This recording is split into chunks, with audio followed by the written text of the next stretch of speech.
Hey, what's happening, everybody? Happy hump day. Hopefully your Wednesday's off to a great start. We got a little NBA DFS to talk about. Got ourselves a solid DK slate tonight. We're going to run through some overlay fantasy sports as the day progresses.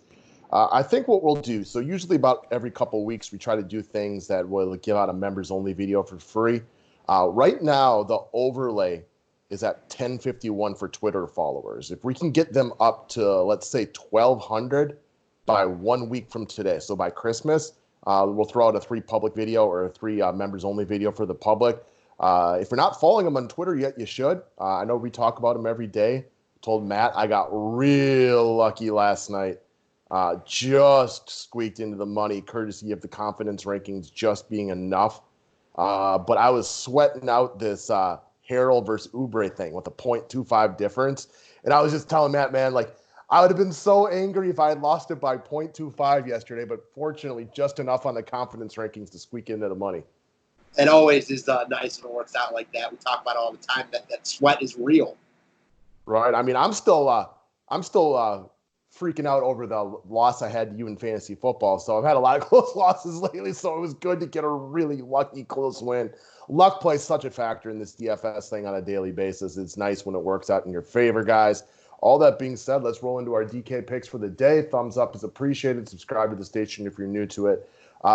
We are going to kind of double up on what we're doing early in this video, and that is attacking the Washington Wizards with a variety of bulls. I'm starting with Markkanen, who is my pick. Next, we'll get into your pick. But the truth of the matter is we were both looking at the other one as well. Right now, the Wizards' front court is absolutely decimated. You know, we lost Thomas Bryant a week or two ago, maybe 2 weeks ago now. Since then, they're now without Rui, which means their front court is what? Admiral Schofield, 20 minutes of Jan Mahinmi, and the greatest player of all time, which is Davis Bertans, but he's not exactly this major factor when it comes to boxing guys out. Markkanen has been, he's been a disappointment this year overall. The reason that he's priced at 5,900 today is he just hasn't consistently been good.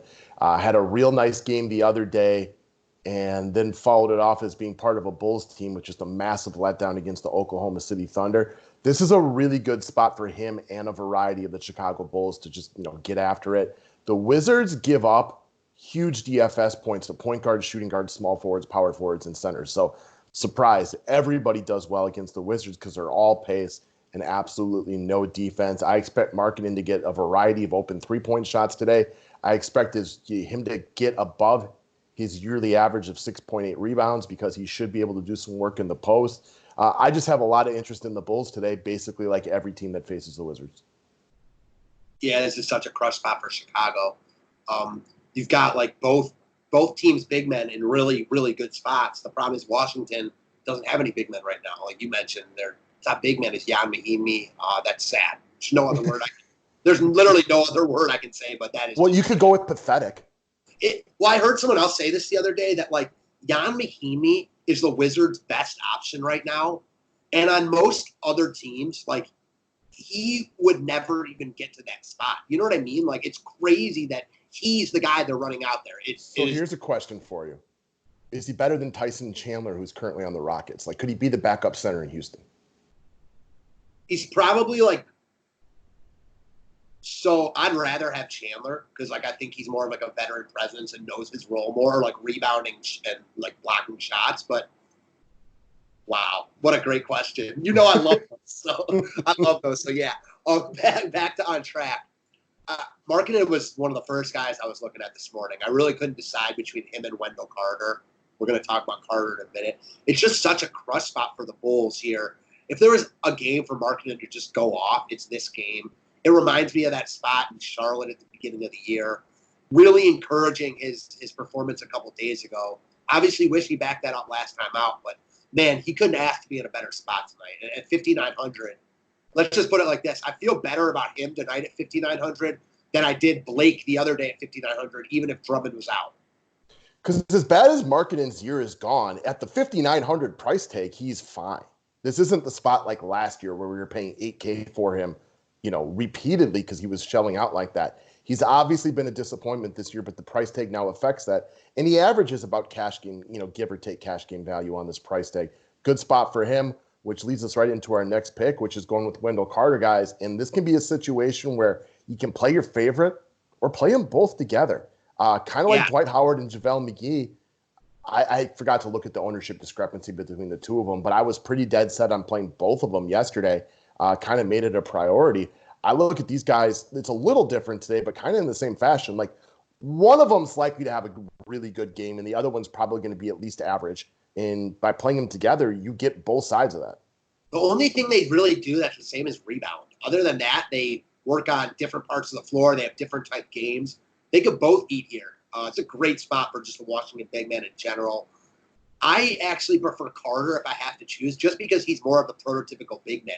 Now, I'm actually more of a Markkanen fan than Carter. I think he's more offensively talented, so I like that part about him. And I think there's really good cases to be made for both these guys tonight. I completely agree. This is not a situation where you have to choose one or the other. Play both.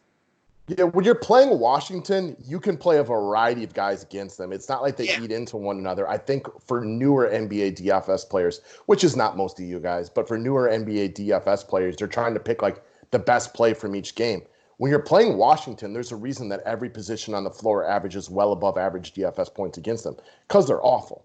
They are terrible defensively. They're all offense. They're no defense. It's all pace. There's lots of rebounds. There's lots of turnovers, and there's lots of points. I was watching the Wizards game the other day, and I forget what they said the average points against them was, but it's the highest in the Wizards, entire life of the franchise, which is not a surprise with the way the NBA has gone, but it is the highest by a good margin. Yeah, Washington is just such a good matchup because they're so bad at D, but they also score. So it's what you dream of for DFS purposes. All right, moving along. So I'm going to talk about it. At the beginning of the year, if you had asked me, Andrew Wiggins, Lauri Markkanen, and we're sitting here on the 18th of December, which one is 7,600 and which one is 5,900, I definitely would have had these guys inversed. I will say that Wiggins has taken a real step forward this year as far as at least his consistency has gone. He's still not going to be a great defensive player. He's still a little bit disappointment for where he was drafted, but overall he's been significantly more reliably consistent this year, averaging 25 points per game. Now, Karl Anthony Towns is listed as questionable tonight, and what you do with Wiggins is going to have an effect based on what they tell us Cat's going to do today. If Cat is out, what's Wiggins' ownership now? 80% maybe? You can't lock him in fast enough. Right? Like, he becomes one of the easiest plays of the slate, even at 7,600, which the price tag still seems high on Wiggins, but he's averaging 40 DK points per game. He gets, other than the Wizards, the Pelicans might be the next team up that you want to go ahead and pick on. The only problem is the Pelicans are coming off of a back-to-back, and you don't always trust them to be competitive.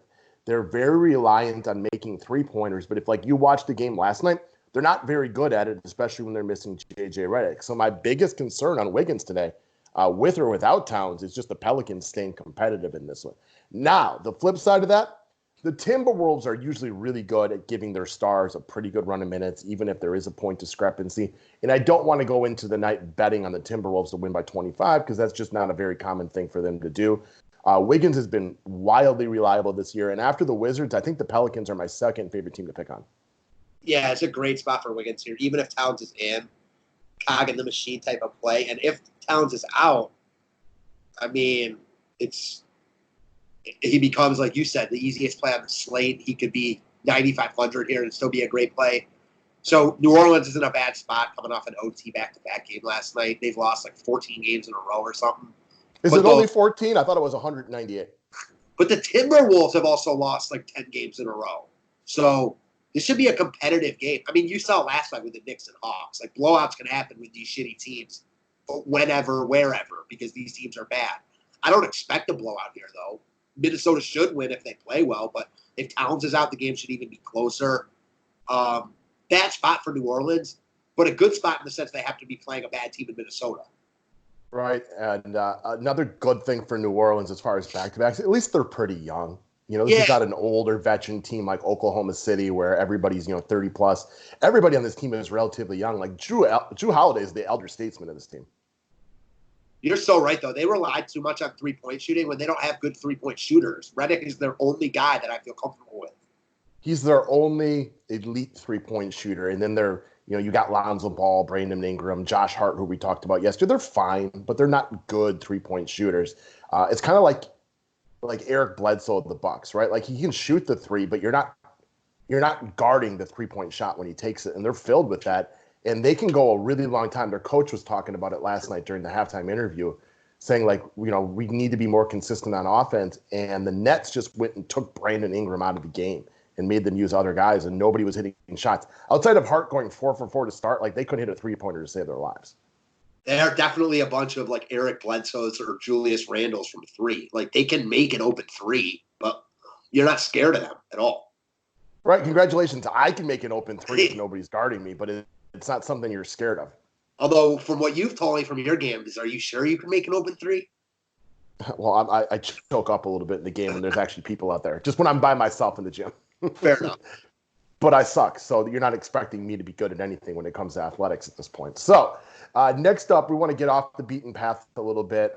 Wiggins might end up being the most popular guy on the slate. Picking on the Wizards is not exactly rocket science at this point. So we wanted to get a little bit dirtier, get down in the trenches, and talk about somebody that's probably not on a lot of people's short list this morning, which is Damian Lee of the Golden State Warriors. So the Warriors, a lot like the Wizards, they've gotten better at putting the ball in the basket. So they're playing a little bit more offense, but their defense is still less than stellar, creating a good spot for DFS points. Lee, after being out for about a month, has watched his minutes go from 15 to 26 to 34. I'm assuming he got some extra run last game in the blowout, but he's a guy that was getting pretty good minutes before the injury. Yeah, he was. Golden State's a couple weeks ago before Russell and Draymond Green came back, Golden State was so shallow that, depending on who they were playing, they were like all in play. We saw games where, 5, 6 of them were in play. They're no longer that team. They've actually gotten a lot deeper as guys have gotten healthier. Kind of still stuck in that firmly in play category, though, is Damian Lee. His price hasn't increased at all. I don't want to say he's like a big part of what they're doing, but this is a guy they want to see, what they have in him. Golden State's not going anywhere this year. They're the worst team in the league. Before, Curry especially comes back, and obviously Klay Thompson comes back in the future, they need to know what they have in guys like Lee, still under 4K. This is not a must play or anything like that, but he makes sense. We've talked a bunch about how Portland, kind of like the Spurs, doesn't really D-up anyone. Good spot for Lee to continue his production, and he is blowout proof in my mind. I think he's going to see minutes regardless. Yeah, the blowout proof point is a good thing because we saw him get huge run in the blowout the other day. But even when the game has been competitive, like I believe it was 2 games ago, he still saw 26 minutes, was productive in his time on the court. He's relatively aggressive when he gets in there. And again, Portland is now a pretty good matchup for opponents, and that hasn't been the case for many years. So it is difficult still a little bit to wrap your brain around it. But the loss of Harkless and the Minion, this is now a team that gives up big DFS points. Most definitely. Yeah, you talked about it. I just lost my train of thought. But at this price point, we don't have a lot of value yet. Obviously, we'll wait and see as the day goes on. But at this point right now, he just makes sense. Right. Things get different if Drummond and Blake are out again. You start looking at some Detroit guys. Those guys are all more expensive, though, now. So we wanted to try to get down into the mud a little bit and talk about value that will probably get overlooked. And now, if things change today and value starts opening up and left and right, this is a guy that you could throw in a GPP at, 1% probably. And it's not crazy to think that if he plays well, he gives you 28, 29 DK points at very, very low ownership. Agreed. And what I was going to say, I'm glad I just remembered it, is we haven't gone over the slate yet, so I'm not sure this point will hold, but I have a feeling it will. I have a feeling the forward and center positions are easier to fill than the guard positions here. So him having shooting guard eligibility just helps matters here. Definitely. All right, guys, that's what we got for you today. A thumbs up is always appreciated. Thank you for watching. Subscribe to the station if you are new to it. We will see you guys for a little bit for some members only and overlay talk. Thanks, guys.